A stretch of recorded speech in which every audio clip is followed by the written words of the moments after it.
How's everybody doing? Oh, come on, let's try that one more time. How's everybody doing? I know it's 4 o'clock. I appreciate you being here. I know everyone's kind of got the after lunch, not quite to dinner yet. Don't know if I got the second cup of coffee yet. Need beer. Well, those are your words, not mine.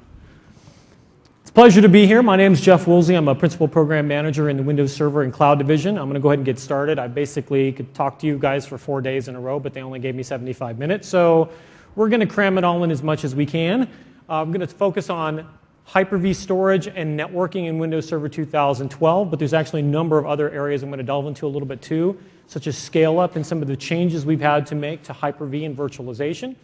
So it really is a pleasure to be here. We've had a lot of great stuff. If you saw the keynote yesterday, I did a couple demos in Brad Anderson's keynote, and we got a bunch of things to add to that.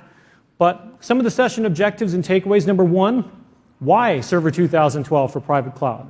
More specifically, what did we learn from you, our customers and our partners? And let me be very clear. This was released dictated by you. Okay?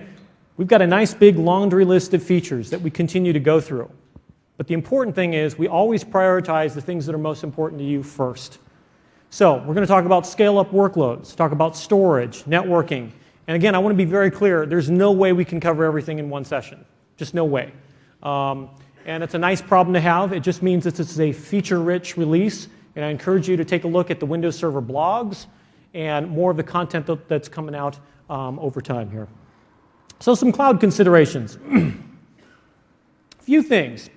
When we talked with you guys, you basically said, you know, we do want to virtualize more of our scale-up workloads.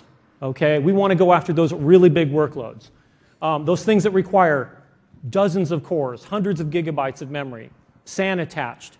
And there's a lot of things that go along with that. Storage.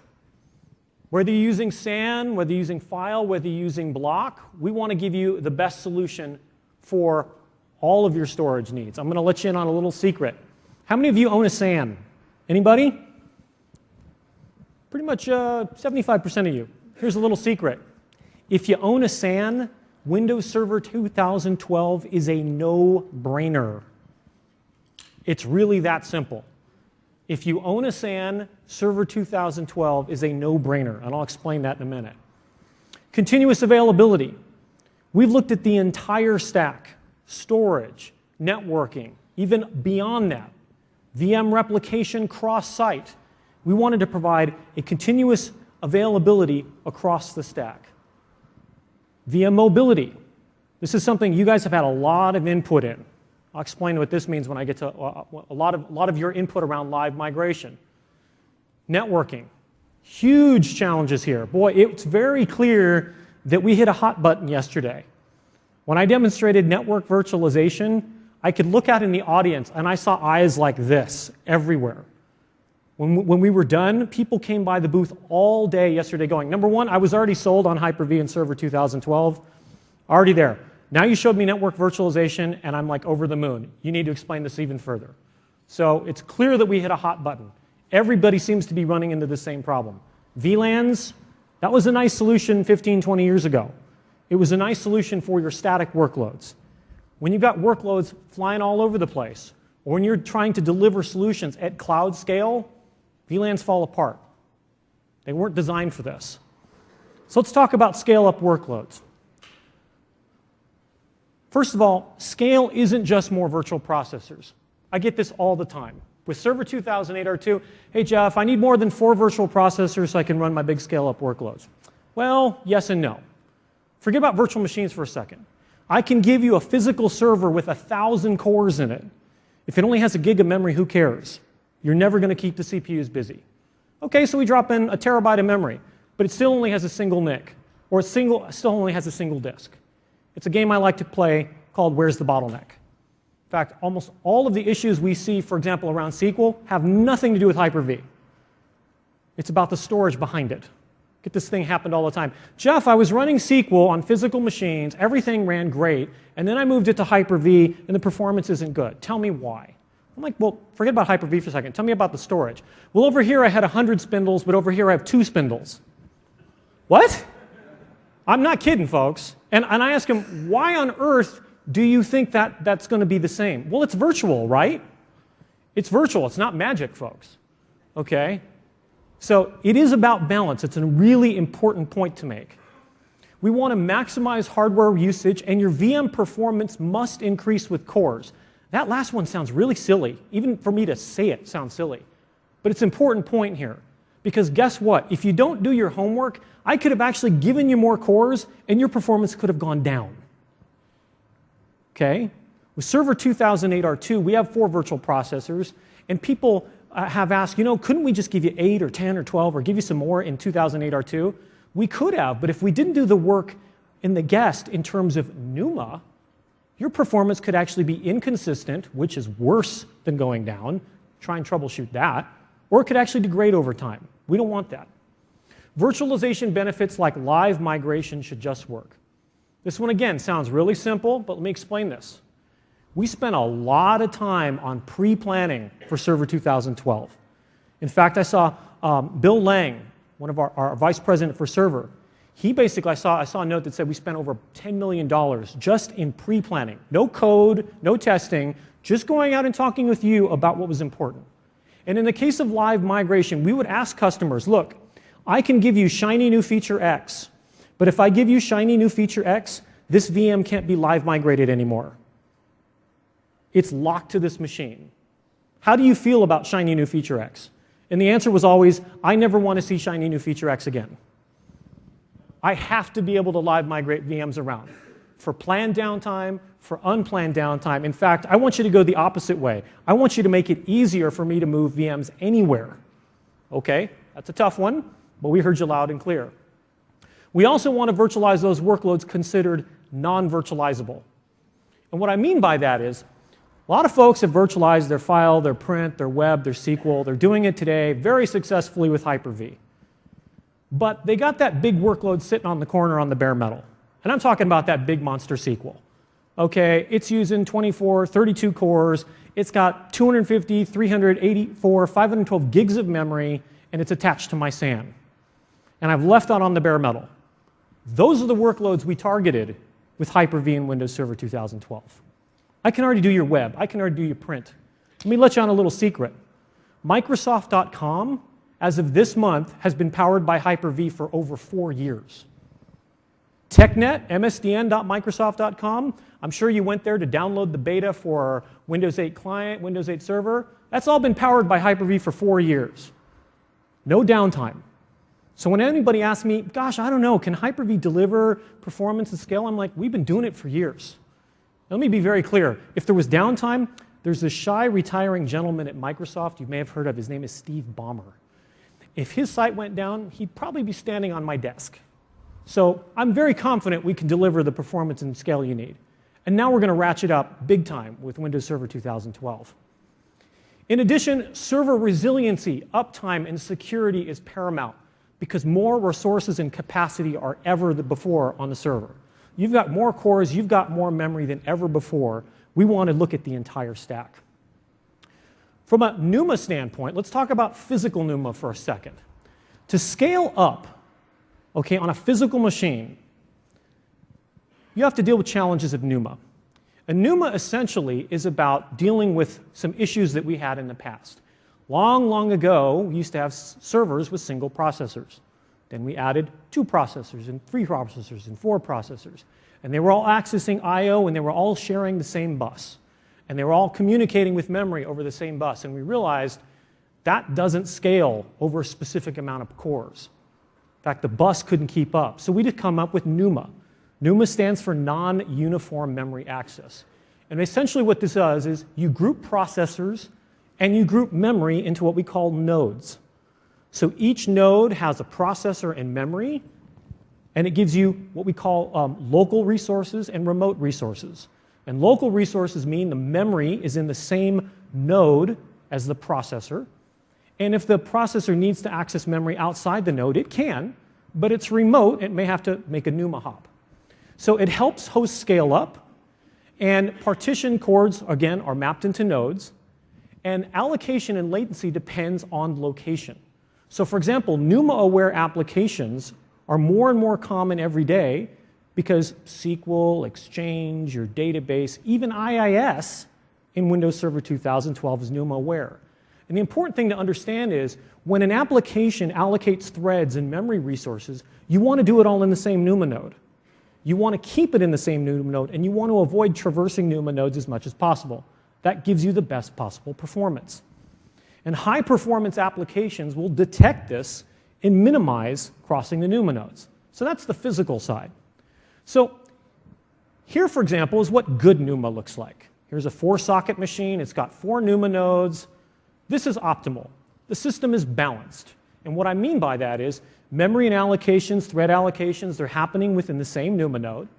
And memory is populated in each NUMA node. So you can see it's a very balanced system. Again, I keep coming back to that word, balance. Well, let me show you what a non-optimal NUMA system looks like. Okay? This is far from optimal. Number one, the system is imbalanced. Memory and allocation and thread allocations are happening across different NUMA nodes. Number two, NUMA node 2 has an odd number of DIMMs. So if, for example, I want to do some sort of interleaving, there's a very good chance that's not happening. NUMA nodes 2 and 3 don't have enough local memory. And worst case, node number 4 has no local memory at all. So everything is remote. So again, this is a good example of good versus bad. So in the virtual world, we want to give you massive scale-up VMs. To do that, we need to provide NUMA in the virtual machine itself. So we're introducing virtual NUMA. What this does is we actually, for the first time, present NUMA topology within the virtual machine. What we do is when we create the virtual machine, we look at the underlying physical topology. And what we do is we we create a virtual machine that maps as closely to the physical topology as possible so that your applications and OS running in the VM knows that information, and thread allocations and memory allocations are done with best physical locality. This is how you get exceptional linear scalability within a virtual machine. And again, virtual NUMA nodes are aligned with host resources. I should also point out this is done in an industry standard way using the SRAT tables. So for example, I've had a number of people ask, does this 32 virtual processors, is this only for Windows? No, Linux gets this as well. Be very clear about that. It's policy driven per host. We can do a best effort or we can force alignment. The key thing to understand about virtual NUMA is this. When you create the VM, we do all the work for you. We automatically look at everything on the physical topology, and we do all of the work for you. If you think you're smarter than us, and you do want to go and tweak all the knobs, we've included the knobs as well. But in general, I'm going to tell you, leave it as is. In addition, we've also included a nice big reset button in case you start changing the NUMA settings and you realize, ooh, how do I get back to a known good state? Just click on the big reset, use hardware topology button, and things will magically be aligned again for you. So we've thought about that. In terms of scale, just to give you an idea of where we've come over the last few releases, if you look between Server 2008 R2 and Server 2012 Beta, this is a huge jump in scale. And again, these are numbers based on the beta today. We've gone from 64 to 160 logical processors. And to put that in perspective, what is 160 logical processors? That means the physical server has 8 sockets, each socket has 10 cores, and then you've enabled symmetric multi-threading. That's a very big box, costs roughly about $75,000. So we can support really big machines. 2 terabytes of physical memory, 64 nodes, and up to 4,000 virtual machines in a cluster, the largest clusters in the industry, up to 32 virtual processors, up to 1 terabyte of memory per virtual machine. In terms of live migration, no limits. The limit is only how much hardware you want to provide us. If you've got a gigabit live migration network, maybe we can do maybe 2, maybe we can do 4. If you've got 10 gigabit, maybe we can do 10, maybe we can do 12, depending on how busy they are. If you've got teamed 10 gigabit, maybe we can do 20 at a time. Well, next year when you upgrade to 40 gigabit, maybe we can do 30 or 40 of these simultaneously. And then a couple of years down the road, when you upgrade to teamed 40 or teamed 100, guess what? Maybe we'll do hundreds of these simultaneously. The limit is your hardware, okay? Live migration is ready to rock and roll right now. In terms of storage migration, we've also have that capability. Again, with no limits, as much as your hardware will allow. 64 servers in a cluster, and finally one other little tidbit, the VP to LP ratio. This is a number I've hated for the longest time. It really makes no sense at all. Basically, it's the number of virtual processors per logical processor, where a logical processor equals a thread or a core in the system. Basically, we've said, that's it, there's no limit. It's how much horsepower you want to provide. If you've got a server that's 4 years old, maybe it's 8 to 1, maybe it's 10 to 1. If you've got a hard server that was built and you just bought it and just arrived yesterday, maybe it's 25 to 1, maybe it's 30 to 1. Next year when you buy that brand new server, maybe it's 35, 41, I don't know. You tell me. It's how much hardware you want to bring to the party. Here's 32 virtual processors, and I specifically did this one on Windows Server 2008 R2. If you were at the keynote yesterday, I did the demo on Windows Server 2012, but I wanted to show you this on Server 2008 R2 so you can see this is on down-level clients as well. And I'm glad you're all sitting, because there is CentOS Linux. That's 32 virtual processors in CentOS Linux as well. So, we're quite serious about scale. When it comes to storage, I mentioned this already before, and I'm going to mention this again. If you own a SAN, Server 2012 is a no-brainer. We have done a tremendous amount of work on both block-level storage and file-level storage. What do I mean by that? Number one, virtual fiber channel. How many of you have fiber channel in your infrastructure? Anybody? Yep, looks like all the SAN guys raising their hand again. Good to see you. With virtual fiber channel, we are presenting real, honest-to-goodness fiber channel in the VM. I've had a number of people come by and ask me about this going, really? This is real fiber channel? This isn't, you're not filtering or doing anything? No.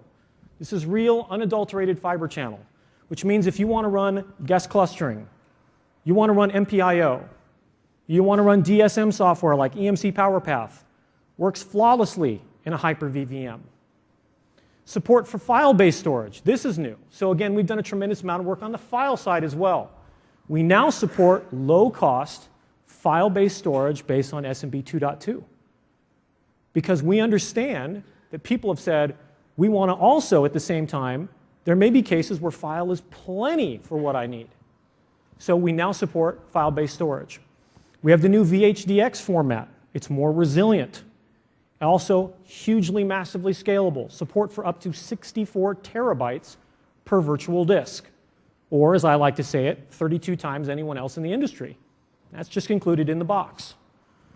Online meta operations. That's a fancy way of saying we now do hot, live, everything when it comes to storage. You want to live merge snapshots? You got it. You want to actually point to a new parent disk live without any downtime? You can do that as well. All sorts of cool new storage things that we're enabling under the hood. Native 4K disk support.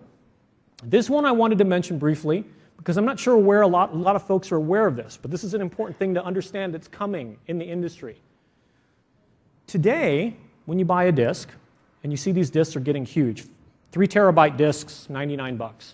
You notice a lot of them will say they're 512E disks. Historically, we've had 512 sector size disks. That's what's been shipping. But a while ago, the storage vendor said, look, we want to get to these massive, massive, massive capacity drives. We got to switch the sector size to a 4K size. Okay? In the interim, we're going to provide these 512E disks. They present themselves as 512 to the operating system. On the back end, they're actually 4K aligned. In the future, they're going to ship native 4K disks. Why am I telling you this? There's a very important point here. None of your operating systems today work with 4K disks. Think about that for a second. You put in your Windows Server 2008 R2, your Server 2003, your Linux, your VMware ESX. It doesn't know what a 4K disk is. Server 2012 knows all about 4K disks. So as you start to adopt 4K disks, because you want to get that new large capacity drives, and you try and convert and you try and run those older servers with the new drives, it won't work. You run setup on the OS says, I don't even see the disk. A great way to solve that problem is to run Windows Server 2012, put that on the native metal, take all of your older operating systems, virtualize them on Hyper-V, and you can take advantage of 4K disk support. It's a very important thing because it's coming in the industry. And when your OSs no longer work, you're going to say, what just happened here? Well, it's 4K disks. It's okay. We know it's coming. We're all ready. Server's ready to take care of you. Offloaded data transfer, ODX. I'll get to that in one sec. Let's talk about fiber channel for 1 second here. Had a lot of people ask me about this. So number one, I've been asked, is there anything special I should know about zoning and masking? Worldwide node names, port, anything I need to do special? No. In fact, that was a design goal. It's important to understand, anybody here zone and mask SANs, storage, LUNs? It's kind of a religion. There are guys that know how to do this in their sleep, and there's a way you do it. The last thing we wanted to do is say, by the way, zone and mask your physical machines one way and your virtual machines another way. No. And I'll show you that in the UI in a second. But you assign fiber channel adapters to VMs, you give them worldwide node names and port names, and guess what? They can access your storage area network just like your physical resources. It works with live migration. That's a big one. And I'm going to go back to a point I kind of touched on earlier, live migration itself. Every new feature in Hyper-V works with live migration. This is an important point. So as I give you things like fiber channel, there's no compromises. So if you want to virtualize that massive SQL server, that massive insert line of business application server here that needs access to the fiber channel, you're not giving up live migration. Works just flawlessly. ODX. So this is one of the reasons why Windows Server 2012 is a no-brainer for SAN owners. Let me explain ODX. Today, with Server 2008 R2, suppose I need to copy 10 terabytes of storage from one part of the array to another part of the array. With Server 2008 R2, I'm going to go read and write. Read and write. It'll work. It'll be correct. But there's going to be a lot of I/O. Server's going to handle all that I/O, and it's going to make it happen. And 10 terabytes could take quite a while. In Server 2012, Server will call to the array and say, array, do you support offloaded data transfer? The array comes back and says, why, yes, I do. Great. Here's a secure token. Please copy that 10 terabytes for me. Number one, there's no I/O between the server and the array. The array does all the work.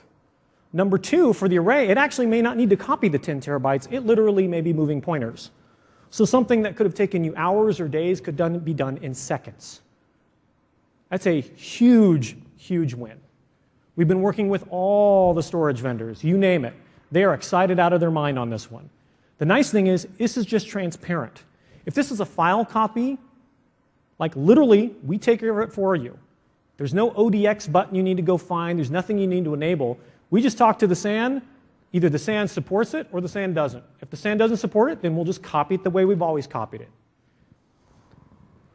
For a Hyper-V standpoint, we take full advantage of it as well.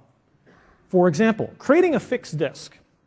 One of the things I asked the guys over in storage, I said, today to create a 10 gigabyte fixed disk, it's a single file, and it's 10 gigabytes in size, and to do it on a standard tower desktop machine takes about 3 minutes.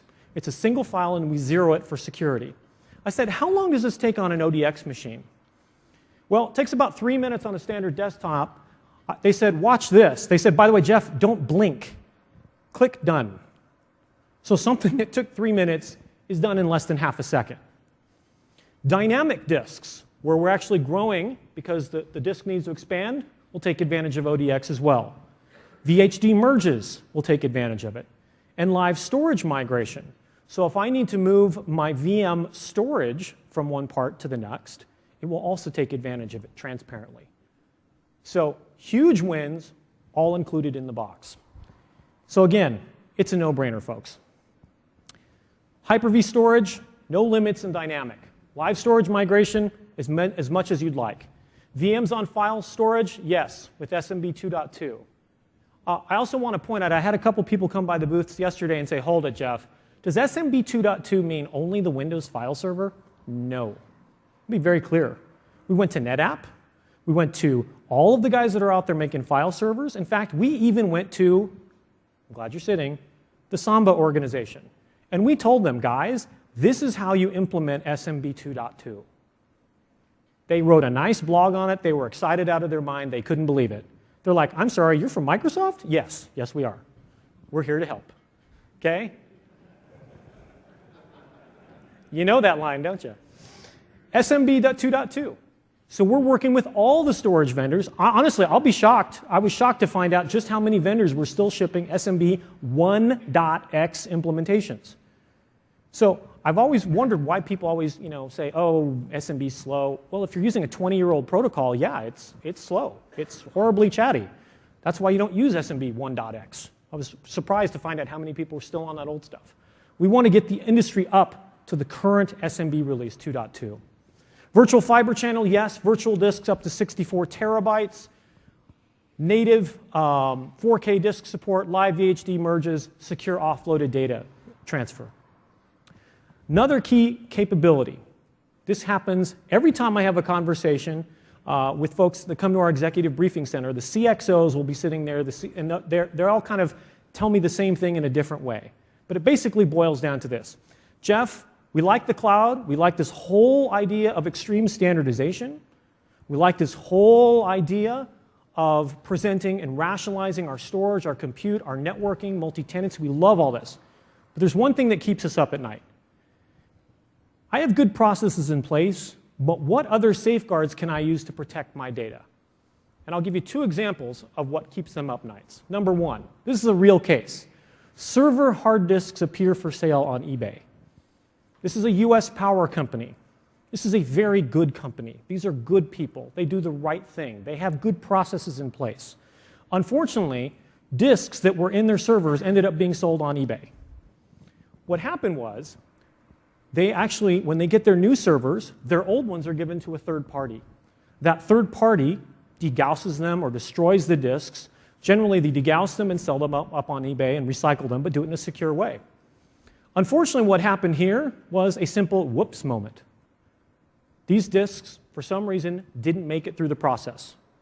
So they ended up being sold on eBay, and it contained proprietary information.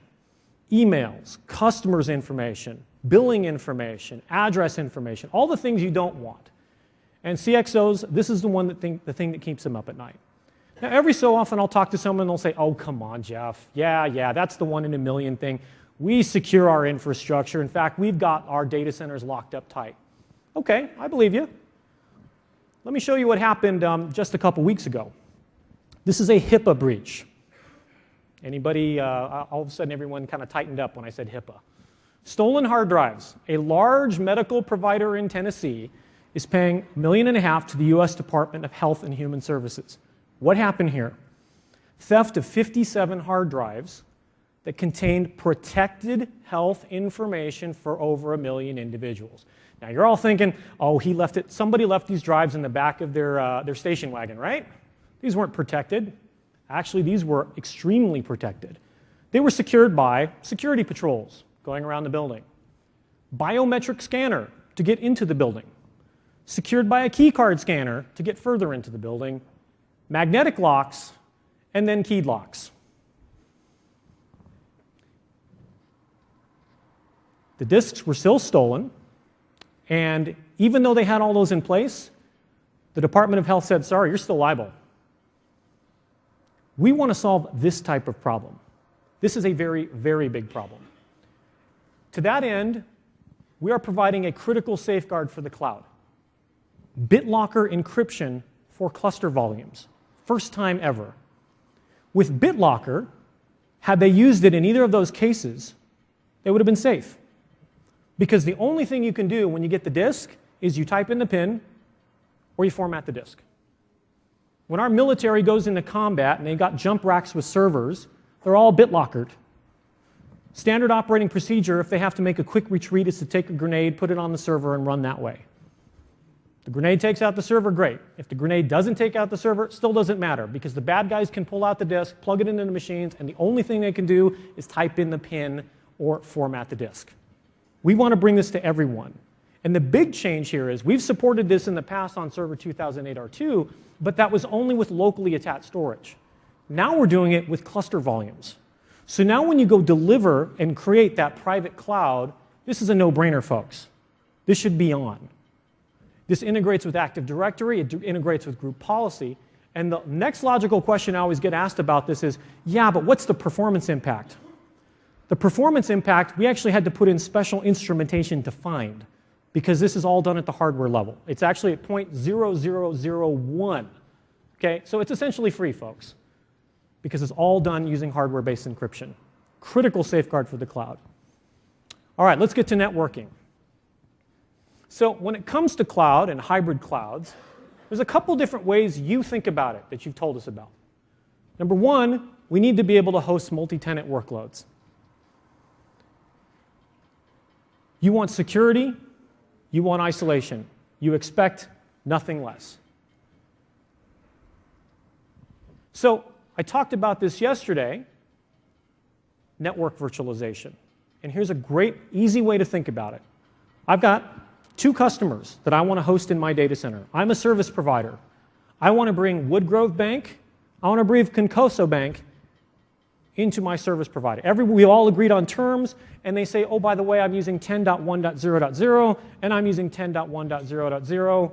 And I say, great, but I'm the hosting provider, and I'm already using 10.1.0.0. So before I host you on my infrastructure, I need you to all re-IP your workloads. How fun is that?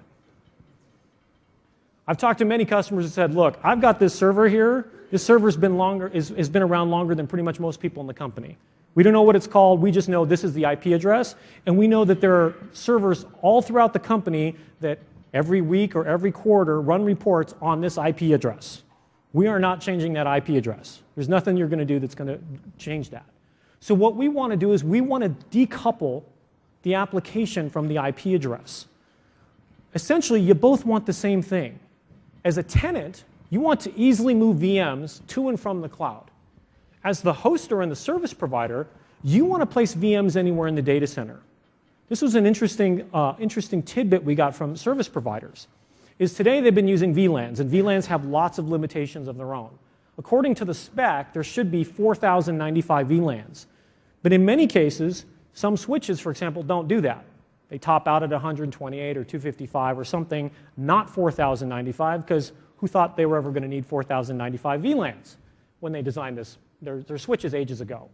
So what ends up happening is you got these big service providers that actually physically divide their servers up on VLANs, and actually workloads get caught and locked in a specific part of the data center.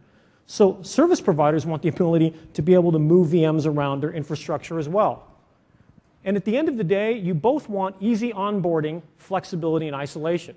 Because if I'm the service provider or if I'm the customer, we both want the same thing. I want to be able to bring my workload to the cloud with minimal disruption, without having to change IP addresses, and it just works. So with network virtualization, one way to think about it is this. I've had a lot of people struggling to understand network virtualization, and the analogy I like to use is, well, think about how we do virtual machines today. With a virtual machine, we present a virtual motherboard, processors, network, storage, and then an operating system looks at it and just installs. Whether it's Windows from 10 years ago or Linux from 10 years ago, it just looks at the hardware and says, oh, I see that, and installs on it. And it looks like it's running on physical, but it's actually on virtual, because we've presented those components and we've isolated them. We want to take those same tenants to networking, where essentially, with network virtualization, we're running multiple virtual networks that are isolated on the same physical fabric. So here we got Woodgrove and Contoso that actually brought their IP addresses onto the same fabric. They still have their same IP addresses, yet they can't see each other. This is what I showed in the keynote yesterday, where I literally had 2 different companies using the same exact IP address on the same physical fabric, yet they're completely isolated. And each virtual network has the illusion that it's running and it owns the entire physical fabric. So I clearly touched a nerve yesterday in the keynote because we had so many people coming by the booth to talk about it. So I brought some data sheets for anybody who wants to know more about it, and I'll pass those out afterwards. But there's a couple of key points, and we have a ton of information online. Here are the key points you need to remember for network virtualization. Number 1, multiple organizations can have their own isolated networks running atop the same physical fabric. Same switches, same NICs, same routers, same cables, but they're completely isolated. Number 2, the VM is totally unaware that its IP address is being virtualized. I should also point out, it doesn't matter what's running in the VM as well. It can be Windows, can be Linux, doesn't matter. I've had a bunch of people say, this is a Windows-only thing, right? No. No, it's not. VMs can now run and live migrate anywhere in the data center, even across subnets. Ooh. That's been a big challenge because the whole nature of subnets means if you have to traverse subnets, it means disruption to the network. This is how you solve that problem. Administrators don't need to worry about VMs being trapped in one part of a data center because it's tied to a physical address, because we can now span and create these large virtualized networks. And finally, no other virtualization platform includes this capability, even the ones that cost a lot more. This is simply included in the box, part of Server 2012. Then from a management standpoint, it's managed via System Center. So I want to be very clear. There are two parts to network virtualization. The core network virtualization itself lives in Server 2012. It lives in the platform. But the management is handled at System Center. It wouldn't make sense to put management at the box layer because you really want to look at the entire data center. And that's where System Center comes into play. Your feedback. Wow, Windows Server 2012 network virtualization looks awesome. Where can I learn more? Well, we actually have a really nice blog that explains it in depth, and I'll have some data sheets. If you want to come by after the talk, I'll pass those out as well. But there's a search. Do a search for Windows Server 8 Hyper-V network virtualization, and you can find a nice in-depth blog that explains how we do it. There's actually two methods that we do. We have an IP rewrite mode and GRE encapsulation, two different ways. Lots more. That's an hour or two talk in and of itself. So getting back to networking now, reliability. One of the things you want to make sure is that even when the hardware fails, guess what? Customers want continuous availability. In case you haven't heard, NIC teaming is in the box. I'm so excited about this feature. Windows Server NIC teaming is now in the box. And generally, here's the thing to remember. A lot of times you buy a server, maybe it's got, vendor A is on the motherboard, and then you buy another NIC and it's vendor B, and you can't team cross vendors, or if you can, but it's not technically supported. No longer in Server 2012. I was actually talking with one of the program managers in networking. He's got a server with 12 different NICs from 12 different vendors, all teamed, and it all just works. Okay? And if you have a question, you call us. Just works. No more of this. Oh, it's their fault. No, just call us. NIC teaming in the box. Predictability. So you've got multiple VMs, you've got multiple workloads competing for bandwidth. You need a solution for that. You need to be able to manage to a service level agreement, and customers want predictability. If I'm a service provider and I provide you bronze or silver or platinum level support, you expect that you're going to get that. Even in an enterprise, you want to be able to provide quality of service on your networking for different types of workloads. For example, if I've got my mission critical SQL, I want to make sure that thing is never starved for network resources. On the other hand, those guys in the graphics department, every Friday, they like to fire up the plotter and print out big old huge posters, and I don't want them saturating the network either. So I can provide quality of service on a very granular level per virtual network adapter. I'll show you that in a minute.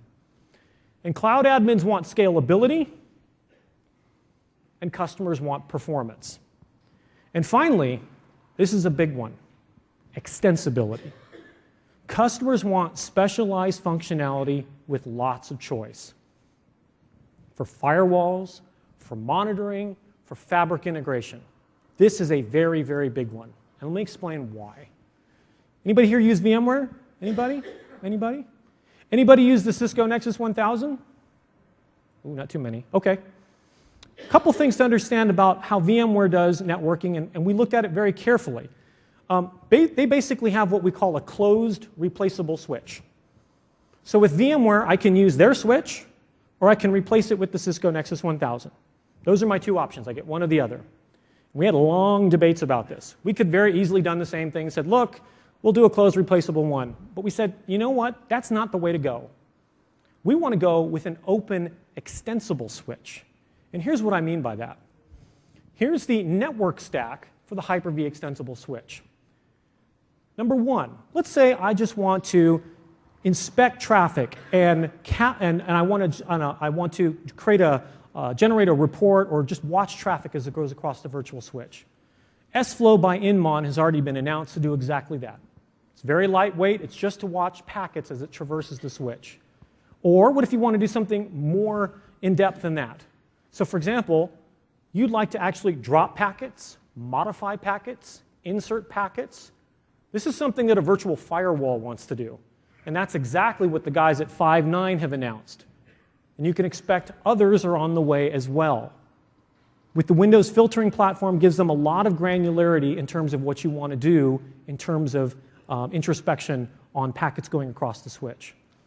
In addition, we've also got filtering extensions. So for example, Broadcom's working on a denial of service prevention extension. And then finally, we've got forwarding extensions. So here's where the Cisco Nexus 1000 is. But in addition, if you, in Asia Pacific or in European markets, OpenFlow is actually very popular, especially in Asia Pacific. NEC has already announced an OpenFlow switch extension. So number one, you're seeing choice. If you want the Cisco Nexus 1000, awesome. It's going to be awesome, and it's right there. But if you want the OpenFlow switch, or if you want a virtual firewall for 5.9, you've got some different choices there. In addition, you have flexibility. With VMware, it's this or this. With the Hyper-V switch, you can mix and match. Maybe I like the Broadcom denial of service with the Cisco Nexus 1000. Or I like the 5.9 with the NEC. I can mix and match based on my business needs. In addition, in a data center, I may have one set of network requirements, like using the Cisco Nexus 1000. But in a branch office, I have a different set of requirements where I just want to run a virtual firewall. So again, we've given you flexibility and we've given you choice. In addition, what if you say, you know what, Jeff, this looks really cool, but you know what, I have some wacky networking need that nobody cares about. Something that only I care about in my infrastructure. I want to look for a very specific packet sequence that nobody else is going to care about. Write your own extension. Yeah, you can write your own extension. And get this, this is on the client Hyper-V as well. So now your developers can write extensions on Windows 8 for client and deploy those on server. This is about having a great solution for developers and IT pros that you can actually run in production and just move that on over to server. Feature-rich networking in the box. We've got an open, extensible virtual switch. Nexus 1000, OpenFlow, network introspection, much, much more. Advanced networking, ACLs, PVLANs, NIC teaming, it's all there. SRIOV, I'll get to that in just a second. Network quas, and network metering. Network metering is really important, for example, for service providers. There's a couple of features that I can point at very specifically in Windows Server 2012 that we did for service providers. Resource metering is a big one. Storage metering, memory, networking, you name it. All the counters you need to do chargeback are there. A lot of enterprises tend to say, oh yeah, we want to do chargeback. They all talk about it, but generally a lot of them don't do it. Service providers, on the other hand, that's part of their business. They need these counters. It's all in there. So let's talk about SRIOV for a second. Single root I/O virtualization. So the goal of single root I/O virtualization is, I'm going to go back to those scale-up workloads I mentioned before. So you've got that big hunkin' SQL server that's sitting on dozens of cores, hundreds of gigabytes of memory. From a networking standpoint, it probably has 210 gig NICs in there, probably teamed for LBFO, and you're giving this thing as big pipes as possible. And you need this for high throughput, low latency applications. Well, we want to make sure that we can give you that capability in the VM as well. And one way to do it is SRIOV. With SRIOV, the network for the virtual machine no longer goes through the virtual switch. The VM is actually talking to a virtual function in the physical NIC and going right to the physical NIC. So it never goes to the switch, and this is fantastic for those applications that need 8, 9, 10 plus gigabit throughput in a VM. It's great for high throughput, low latency. And the nice thing about this is, we did this without compromising live migration. This is a huge, huge technical hurdle, but we are going to be the only ones. I'm sure the other guys are working on as fast as they can, but live migration with SRIOV, it's there. So the way it works is, today, you've got a virtual machine that talks to a virtual NIC. That virtual NIC communicates over to VM bus to the parent or root partition, which then goes to the Hyper-V switch and down to the physical NIC. With SRIOV, it changes. With SRIOV, there's a virtual function on the hardware NIC itself. That virtual function is mapped into the VM. So there's actually two parts to an SRIOV NIC. There's the physical plane, the control plane, and there's the data plane. And the data plane is what's actually communicating the VM to the NIC. The control plane is actually the management. That's how you assigned the SRIOV NIC to the virtual machine. So now that the virtual function is in the virtual machine, the VM is communicating directly to the NIC. And again, you can see it doesn't go through the virtual switch anymore. VM mobility. So as I mentioned before, what you told us was you wanted to make sure that not only did we not reduce functionality, but to really take the safeties off. We really want to be able to live migrate everywhere. Today, we've got this. With Server 2008 R2, we've got live migration with high availability. What that means is you set up a cluster, you put your you enable Hyper-V in a cluster, and now you can live migrate VMs from server to server without downtime. If you yank out the power cable, those VMs will automatically restart on another cluster node without any user intervention. That's today. In Server 2012, we're introducing support for live migration on SMB.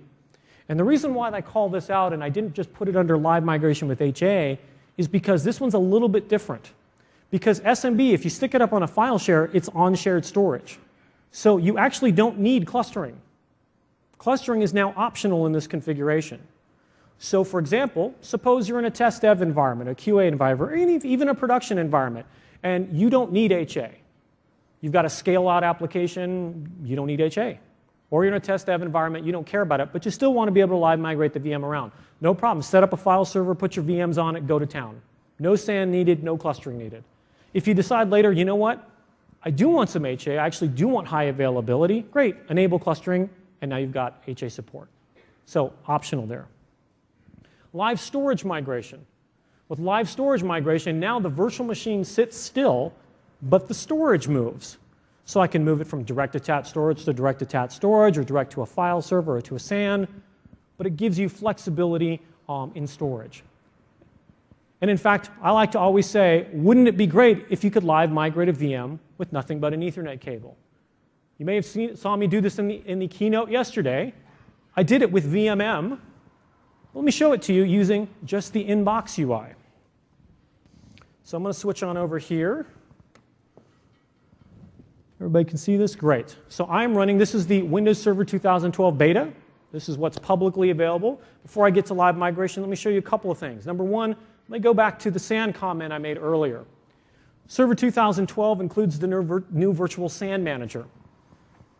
In this case, I've created a Contoso fiber channel SAN. So I've got a fiber channel HBA. You can see the worldwide node names, the worldwide port names. Okay? So there's a physical HBA in the machine. It's attached to my SAN fabric.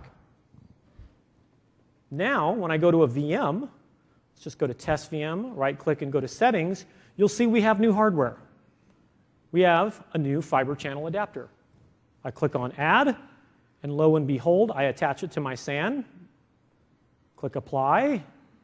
And if I want, I can go in, set my worldwide node names, so set my worldwide port names, just like you would on a physical machine. No special magic here, just like that. From within the virtual machine, and in fact, I'm doing this specifically on Server 2008 R2, so you can see again, this is supported on down-level clients as well. Look in Device Manager. Lo and behold, it sees a Microsoft Hyper-V fiber channel HBA. So your application, see, this is nothing different, nothing crazy. It's a fiber channel HBA. In addition, I demonstrated this earlier, but yes, support for 64 terabytes per virtual disk. So I've had a number of people ask me, well, Jeff, hold on here. Would I really want to create 64 terabyte disks? I mean, what about check disk? Well, then you haven't heard about Server 2012, because the chances that you're going to run into check disk are almost infinitesimal now. Check disk, you're not going to see it anymore. It's been exceptionally optimized. With check disk in Server 2012, if there's an issue, it's actually only going to run on the part of the data that was affected. We've got a whole bunch of information about this online, but all of a sudden the ability to create larger and larger LUNs makes a lot more sense if you're using Server 2012 as your guest OS. So let's go back to the VM settings for just a second. I want to show you some of the network settings. So, whole bunch of new capabilities here in the network. So we've always had VLANs. I can go in here and I can enable VLANs for a virtual machine, for a virtual NIC. But check out the bandwidth management. So again, suppose I've got SQL Server, my mission critical workload. I want to make sure that SQL Server is never, ever starved for network resources. I want to apply a quality of service. So at a minimum, I'm going to say, you know what? SQL always gets half a gigabit NIC. It always gets 512 megabits. I want to make sure that I am not going to starve SQL. On the other hand, those crazy guys off in graphics, I want to make sure when they go print their posters to the plotter, great, I can limit them to 100 megabits. If I'm a service provider providing platinum, gold, silver, type in your numbers right here, and we make sure that you provide that quality of service to a service level of agreement. In addition, let's take a look at some of the hardware acceleration changes we've made. You'll notice there's a whole bunch of new flyouts here in the network adapter that we never had before. So under hardware acceleration, we've got virtual machine queues. Virtual machine queues we actually had in Windows Server 2008 R2, but they were static virtual machine queues. You actually had to go and make some configuration, and it was all done kind of under the covers. In Server 2012, it's all dynamic and it's all automatic. In fact, by default, this checkbox is checked. All you need to know is when you buy a NIC and it's got VMQ, which you'll want, we'll just automatically take advantage of it to improve your performance. You'll notice below it, we've got IPsec task offload. This is another key critical cloud enhancement. What we're seeing is more and more people want to do encryption on the wire. IPsec means I get it for free. It's end-to-end encryption. I don't need to do anything special in the application, and it gives me end-to-end encryption. We can do IPsec today with Windows Server 2008 R2 Hyper-V, but it means we need to do the encryption and decryption within the VM. And it's not a lot of CPU load, but if you've got 10, 12, 20, 50 VMs, that adds up quickly. So you want to actually try and reduce that if you can. With IPsec task offload, if your NIC supports this, the network adapter actually does the encryption and decryption for you. So there's no CPU load. And again, it's on by default. If your NIC supports it, great. If your NIC doesn't support it, it won't. It'll do it in software just like it always has. Here's SRIOV. So I mentioned SRIOV before. This is the capability that allows this virtual NIC to talk directly to the virtual function on the network adapter, bypasses the switch. One question I get asked is, when should I use SRIOV? Should I just be using this for everything? It sounds pretty cool. Well, not really. Here's how I think about it. SRIOV is really great for those scale-up workloads. I'm talking 8, 9, 10 plus gigabit throughput you need. Okay? If you're doing your standard file server, your standard print server, your standard web server, VMQ will easily get you up to 8 to 9 gigabits using that acceleration. When you get to SRIOV, yeah, it gives you 8, 9, 10 plus, and when we get to 40 gigabit and higher, SRIOV is going to even look more attractive. But there's one big thing you have to take into account. With SRIOV, you're talking directly to the virtual function and directly to the NIC. You are bypassing the switch. So if you're using some of the extensibility capabilities in the virtual switch, like the Cisco Nexus 1000 or any of the QoS capabilities, we can't enforce them because you've made the choice to not use the switch and go directly to the NIC. So it's not a good or a bad, it's just something to understand, because honestly, there are plenty of workloads where SRIOV makes sense, and plenty of workloads where VMQ makes sense. And then finally, let's get to advanced features. You'll notice, by the way, we're quite serious about the switch here. We wanted to make sure that we provided you a feature-rich switch. We didn't just say, hey, you know what, we've enabled extensibility, and we're going to just send you to partners for everything. We actually threw a tremendous amount of capabilities in the function, in the switch itself, because we wanted to make sure it was feature-rich. For example, DHCP guard and router guard.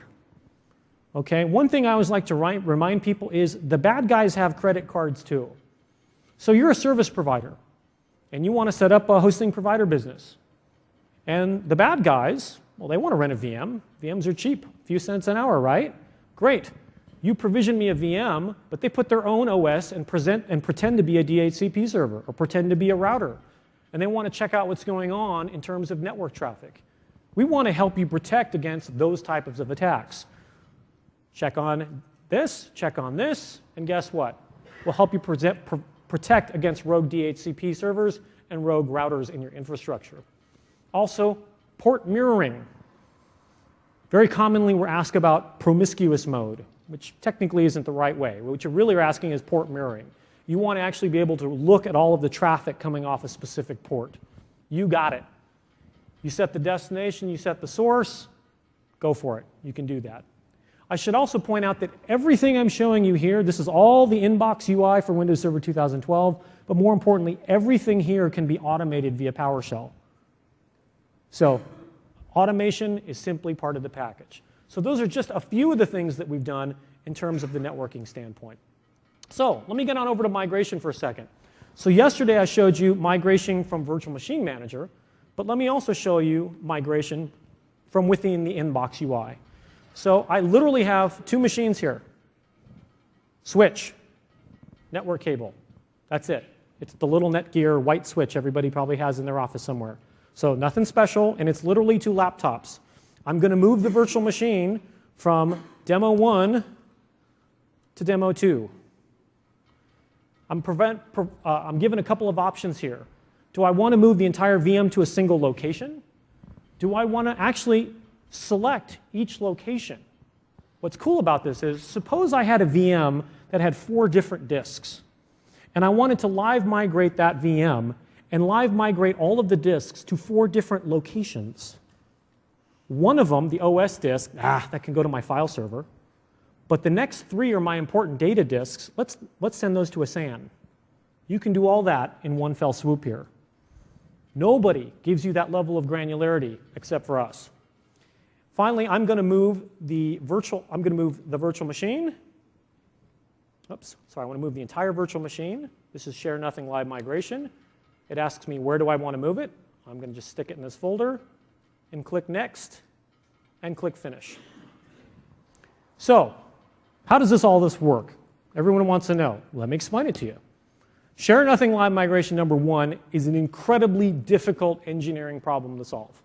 Okay? We are actually doing a number of techniques to make all this work. So I've got the source that it's running on, and I want to live migrate it to the target. Again, there's no shared storage.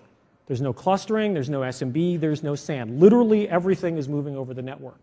So the way this works is, first of all, we look at all of the on-disk representation for the virtual machine.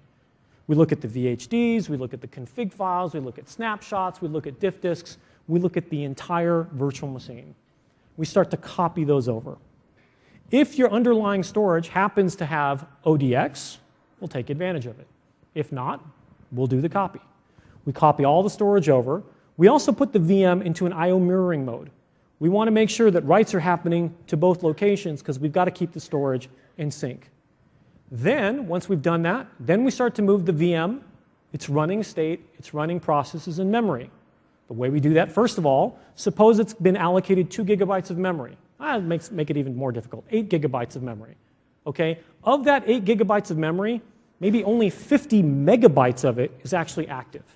So what we do is we start copying all of the pages that are unused or aren't active first. We also track those, we'll call dirty pages. If anything changes, we have to make sure that those get across as well. What we finally do is we get that working set as small as possible.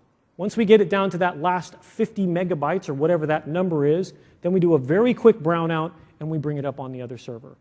Once we're able to do that and we can begin execution on the target, then we've completed the Share Nothing Live migration. We delete everything on the source and we continue running on the other side. Now, I've just taken an extremely difficult engineering problem and solved it and explained it in like a minute, but that's how it works. Okay? And then, by the way, in the middle, I should also point out that live migration itself has been greatly enhanced from Server 2008 R2 as well. Because for us to support concurrent live migrations, we've had to make changes to the algorithm itself. It's been very efficiently optimized. One question I've been asked is, the guys over at VMware have this thing they've given some special name, stunned pages, I don't know, some wacky name, I don't remember off the top of my head. Basically, it works like this, is I mentioned dirty pages being copied over. As the VM is actually copying those dirty pages over, there is a pathological case where if the VM is actually changing dirty pages very, very fast, you can get in a case where the live migration will never catch up. Okay? So to solve that problem, one of the things you can do is you can change and adjust the performance of the virtual machine so that you can ensure you're always making forward progress. And that way you can ensure that your live migration always continues and it always happens. And I've been asked by a number of people, hey, they've got this stun thing in vSphere 5. What do you have? Well, it turns out we've had this in Server 2008 R2. We do this already today. We just didn't give it a fancy name. We just assumed you got to have this to have a true live migration solution. So it's already in there. It's already in the box. We just didn't give it a fancy name. But that's how Share Nothing Live Migration works. And there's some of the key changes that we've made to live migration to make it just an integral part of Windows Server 2012. And like that, I have moved a VM from one server to another without any sort of downtime. All over my little old 1 gigabit Netgear switch running here on stage. Just for giggles, I'm in building 43 at Microsoft. I'm on the first floor. I have a couple machines in my office. I live migrated a VM from my office on the first floor to the lab on the fourth floor, down to the lab on the second floor. Then I migrated it over to building 42. Then I migrated over to building 41. Then I migrated over to building 25. And I forgot to actually check in distance how many miles we went. But then eventually I live migrated back to my office. None of this was shared storage. And once you realize the mobility and flexibility this brings you, the scenarios are mind-blowing. Okay? I spoke with 2 of the largest oil companies in the world in the last 6 months. And they saw this feature and they said, done deal. And I said, hold it, you guys have plenty of shared storage. Why do you care about this feature? And they said, no, here's the deal. Our data centers, we got SANs everywhere. That's not a problem. The problem is in our oil rigs. Okay? We've got these branch offices that are literally oil rigs. We've got hundreds of these that are in the middle of the ocean, and we got anywhere from 10 to 20 servers on these oil rigs. These guys said, we can't afford to put a SAN on every one of these oil rigs. Now, first of all, that's weird coming from an oil company because generally they have more money than anybody else. So when those guys say, we can't afford to put a SAN in every one of these locations, but they said, this is exactly what we need. Because we need to be able to service the underlying hardware, add storage, add memory, make changes to the host partition, do whatever, all of those things without any downtime, using only the network. So huge capabilities. The other reason for shared nothing live migration is clusters. As I mentioned yesterday in the keynote, there is no way today to live migrate a VM between separate clusters on any platform. Can't do it, because you always need shared storage. But now you can. You can live migrate between clusters because you don't need that shared storage anymore. The other thing is, if you're a large enterprise or service provider, or if you just got a large number of servers, if you want to live migrate a VM from server 1 to server 500, you're not going to create a 500 node cluster, folks. Okay? Well, now you can. You can live migrate from server 1 to server 500 because you're not limited by cluster nodes or cluster scale. And at the same token, we support 64 nodes and 4,000 VMs in a cluster as well. So we got you covered there as well. So those are just a few things I wanted to point out with Windows Server 2012. And I'll come back to the demo in just a minute. But quite simply, the best when it comes to VM mobility. It's all there. Live migration with HA, SMB live migration, live storage migration, and shared nothing live migration. Oh, and I do want to point out one more thing. I want to be very transparent about this. Shared nothing live migration is a mobility feature. It is not high availability. Be very clear with everybody. If I walk up to that server and yank out the power cable, VM isn't going anywhere because I didn't configure clustering. Okay? If you want that, do live migration with HA or do SMB live migration. However, when you need to move that VM around, you don't have the shared storage, you don't need the shared storage, you don't have the budget for the shared storage, we don't want you to be limited by that either. So we've got all of the solutions in the box for you. And every new feature in Hyper-V works with live migration, without exception. That was your requirement, we made sure it's in there. DR. Wow. So this has been a very interesting road. Been talking to a lot of folks that are interested in virtualization and DR, and how can they use virtualization to really enhance their DR solutions and strategies in their environments. So this, to me, has been kind of seared in my mind. This is Hurricane Katrina. This is August 28th, 2005. What you're seeing here are 175 mile an hour sustained winds with gusts of over 200 miles an hour. This is the worst natural disaster in US history. $110 billion in damage, over 1,000 people lost their lives, over 80,000 businesses were destroyed or heavily impacted. To this day, there are people still rebuilding their lives, rebuilding their businesses from this disaster. And there's a number of things that have bothered me since this disaster. Here's the biggest one. We knew this was coming for a week. I grew up in California. We have earthquakes. There's no warning. They just happen. However, if someone said, by the way, your house is going to burn down in a week, what would you do? We knew this was coming, folks. DR technology has literally been around for decades. Why did so many people lose everything? Even with a full week's notice. DR technology is not new. Well, there's a number of challenges with it. Number one, cost. DR today, I'm going to paint with a very broad brush for just a moment. DR generally means I buy SAN 1 here, and I buy the identical SAN over here, and I set up replication between the two. Okay? It's generally what it means.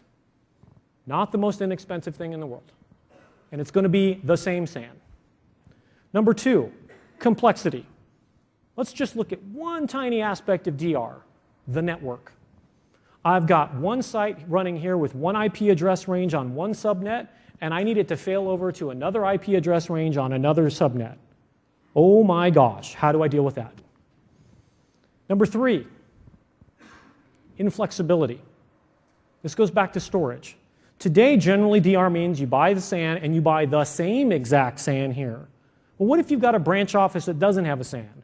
I've got a branch office that has direct attached storage or a file server, and I'd like to replicate that back to my data center that's got a SAN. Or I've got two branch offices, one's in Sacramento and one's in San Francisco. My main office is actually in Omaha, Nebraska, but what if I could do DR to those same locations that are relatively close to each other? Number four, initial replication. This is a big one. If that first replication is 40 gigabytes, that could take me hours, days, or even weeks, depending on the size of my pipes. And then finally, distance requirements. Generally, synchronous replication means 150 kilometers, give or take. But what if I want to go longer than that? I want to go Seattle to Dallas, Seattle to Chicago, Seattle to Hyderabad. Now, synchronous isn't the way to go. You need an async solution. So we've looked at this and we said, we want to provide a solution to help you protect your data. If you're a service provider, help protect your customers' data. That's Hyper-V Replica. Hyper-V Replica is asynchronous, application-consistent VM replication built into Windows Server 2012. Number one, it works with all of your storage. You want to do direct attached storage to direct attached storage, it just works. You want to do direct attached storage to a file server to a SAN, you can mix and match. If I can see and I can write to my storage, I can replicate to my storage. In terms of the network pipes, this is a question I'm asked all the time. Do I need some big synchronous pipes? No, no, no. Our goal was to go after commercially available broadband. I got guys on my team that are actually replicating between their homes over cable modems. Got a lot of smiles there. I was in Brazil, and in Brazil, their issue is floods. They have these on a regular basis. It's gotten so bad that the federal government has said all new IT spend over a specific dollar amount has to have a DR solution. I spoke with their architects and they said, quite simply, we don't know what to do here because we can't afford all the SANs that we're going to need. I showed them this and they said, oh my gosh, done deal. I can have replica in Sao Paulo, I can have replica in Brasilia, and I can go between cities. Because the network pipes aren't the problem, it's the storage, at least for them. In addition, This is integrated with the hypervisor itself because Hyper-V knows the state of the workload. It knows the state of the processors, the memory, the storage, the network to make sure we're doing the right thing. So let me switch on over back to Replica for just a minute here. I know I'm running short on time here, so let me go to this quickly. So let me just pick a random VM, Windows Server 8 Beta. Let's enable replication. And again, everything I'm showing you here is in the box. Everything I'm showing you here can be automated via PowerShell. So I'm going to click on Enable Replication. It says, where do you want to replicate this to? All right, number one, Kerberos or certificate-based. If I own both sides of the pipe, for example, I'm on a domain, maybe I'm going across campus, or two locations that I own, use Kerberos. If I'm working with a service provider, I'm going to want certificate-based authentication, and that traffic will be encrypted. We've got that as well. In addition, we understand that you want to take best advantage of your network resources, so we do compression on by default. On average, we save about 40% in terms of network traffic. When you're talking about dealing with network metered traffic, that's a very important thing. That's on by default. Now I simply select the disks I want to replicate. I've got one here, so that's real simple. Now I can configure my recovery history. By default, we'll keep one recovery point. However, maybe this is so important that I want to keep multiple snapshots in time. I want to keep the last 4 recovery points. Well, check this out. This is something new we added in the beta. You can see here it's going to need 6.93 gigabytes of storage if I decide I need 4 recovery points. What if I need, I don't know, 8 recovery points? Then it automatically changes to let me know how much storage I'm going to need to have those additional replication points. Or here's 10. In addition, it's VSS aware, volume shadow services. So if your guest is running something that's VS aware, file server, SQL, something like that, we'll actually call down into the guest and say, guest, by the way, make sure you properly quiesce and flush everything to disk. Get yourself in an application consistent manner, and we're going to take the replicated snapshot.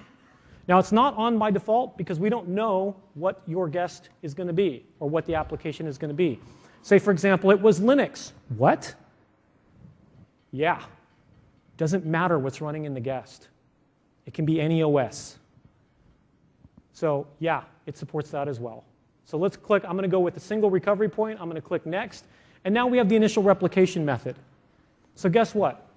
We can do the initial copy over the network. Oh, let's suppose this is 40 gigabytes. 40 gigabytes could take some time. So instead, you know what? Let's do the initial copy using external media. I could put this on a USB stick, FedEx it to my secondary site. Got a lot of smiles after this one. FedEx it to my offsite, and guess what? Now I just replicate the diffs. So instead of 40 gigabytes, maybe it's a couple megabytes. So we thought of that one too. If you decide, no, I actually do want to do it over the network, I just don't want to do it right now. I want to do it maybe on Friday at 7 p.m. after everybody's left the building, and I have nice clear network pipes the entire weekend long, great. You can schedule it to start later in the week at a specific time. I'm going to start the replication immediately. I'm going to click Next, and I'm going to click Finish. And just like this, I'm enabling replication. Now, replication's been enabled successfully. We're not done yet. Let's click on Settings. I want to show you something. So, now that we've enabled replication, I mentioned the whole IP settings. How do I deal with the fact that I was running on Site 1 on one set of IP addresses on one subnet, and now I got to fail over, and I've got to use new IP address settings on a new subnet, and how do I make all that work? We thought of that too. So now, if we go back to the network adapter, guess what? There's a new option here called Failover TCP/IP. So guess what? When you set up replication, by the way, do you want to go ahead and type in that IP address, that subnet mask, the default gateway, your DNS server? So when that VM failover, when you have to do the actual failover, we'll inject the IP address into the VM. So when you come up on the new site, guess what? It works. A lot more smiles there as well. I'll get your question in just a minute. So that works both for IPv4 and IPv6. And by the way, I get lots of questions about DNS.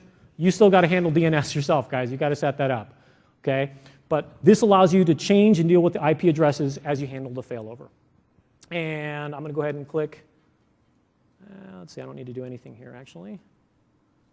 Let's go ahead and click OK. And right now, this initial replication is still occurring. Just to be very clear, I don't want anyone going, wow, that's happening awfully fast. No, it's between two machines right here. So let me be very clear, it's over my gigabit network. I don't want anyone thinking, oh my gosh, that's really fast. But I do have a VM here that's running, and I can view the replication health. So one of the things you're going to see as you're running replica is you want to know, how successful am I being? Am I actually able to keep up with all of the changes happening on my server? Do I need bigger pipes, or is the size of my pipes enough? Well, you need that information, and we include it. Here's the replication health for the OS. And you can see right here, I've done 63 out of 63 successful replications. Maximum size, average size, I haven't been doing much on this machine, but it gives me the information in terms of replication and what I need from a bandwidth standpoint. So I could look over time and realize, hey, I've got enough bandwidth, or maybe I need to add some more a little later time, or maybe I want to add more VMs to be replicated, so I need to budget for that accordingly. So I am already over time, but let me come back over here and finish on up here. So last thing I've got to mention, everyone's been coming by the booth asking me this question. Can you help me convert my VMware VMs to Hyper-V? So a couple things I want to announce. We just announced this last week, the new Microsoft Virtual Machine Converter Solution Accelerator in beta. So this allows you, it's a free, standalone, 4 megabyte, that's right, megabyte, download that converts VMware virtual machines to Hyper-V. It converts the entire VM. It's not just the disk. It converts the VMs, the virtual disks, the configuration. It installs the VMware tools, and has an easy-to-use GUI. If you decide you'd like to automate this, it also has a command line interface as well. It supports vSphere 4.1, vSphere 5. You can see a nice looking, easy to use virtual machine dialog. Literally, you point it at the vCenter server. You'll get your list of VMs, and now you can start converting to Hyper-V. And again, this will be a free tool, be supported by Microsoft. And currently, it will convert to Server 2008 R2, both Windows Server and our free standalone Microsoft Hyper-V server. Support for Server 2012 is not in there yet, but you can bet it's coming very, very soon. And here's the download site. You guys will have access to my slides. You'll be able to download, but it's publicly available, the Microsoft Virtual Machine Converter. So finally, why Windows Server 2012 Hyper-V for private cloud? Real simple. Number one, massive scalability in a box. You want 32 virtual processors, you want a terabyte of memory, great. No memory taxes here. Zippo, nada. 64 terabytes of virtual disks, biggest in the industry. Hyper-V replica, unlimited replication. What do I mean by that? Well, the guys over at VMware do have a software replication, but here's how it works. You got to go by vSphere, you got to go by vCenter, you got to go by SRM, and then they charge you for every VM that you replicate. The first 75 VMs cost you $200 each. Starting with VM 76, it's $600 each because you're now a big customer. Okay, this is the exact wrong way to look at this. Okay, we want to help you protect your data. Okay, we want you to protect your data, in fact, help others protect their data. Unlimited replication. Replicate as many as you want. There is no replication tax in Hyper-V. Unparalleled VM mobility. No one has shared nothing live migration, and we're including it in the box. Open extensible switch. Most advanced in-box switch, integration with Cisco Nexus 1000, and if you don't like it or if you need something else, go write your own switch extension. You could do it on client. Offloaded data transfer for SAN support, and we're still the only virtualization solution with in-guest hardware GPU. Still. And the beta is available now. So with that, I am way over time. I just want to say thank you very much. I hope you have a great time here at MMS.